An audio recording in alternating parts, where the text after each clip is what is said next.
Good morning, everyone. Teacher Jess here.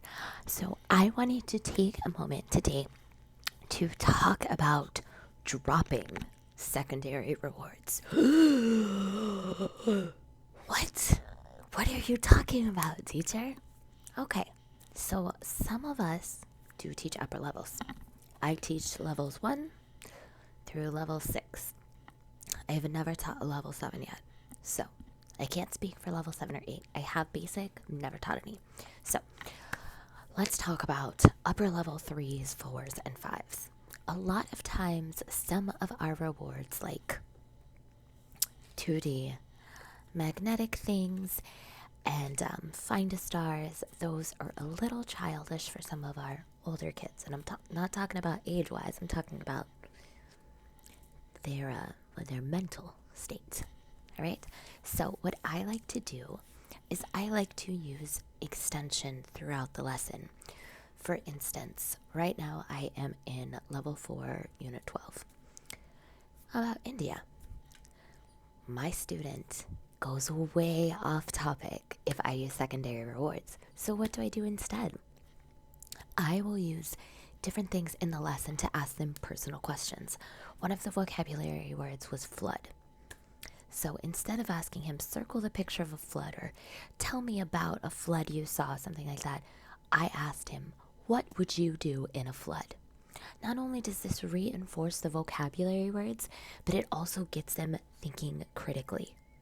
So now I've given him a problem with the vocabulary words, and he has to use his vocabulary and his grammar knowledge to solve that problem and answer the question.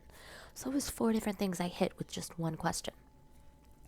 Another thing that I like to do is with my lower levels that go a little bit off topic.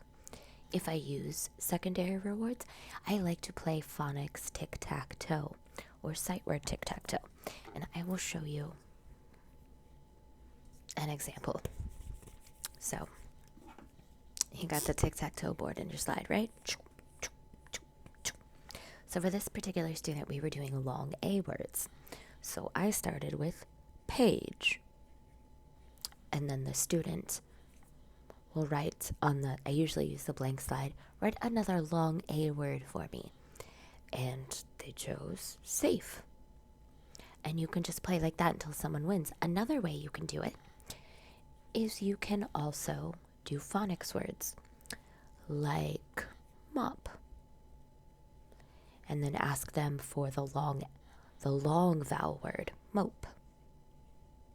Nope. Mope. So like that. And that is something that you can do either as a time filler at the end or as a secondary reward throughout class. A third thing that I like to do, I don't know if any of you have ever played Scattergories. Scattergories is awesome. If you have not played it, play it. So what I like to do is I will pick a random letter. Just pick a letter you like, doesn't matter what letter. And I will pick 5 subjects to come up with a word for that. So say I'm doing the letter M. I'll do a food, a place, a person,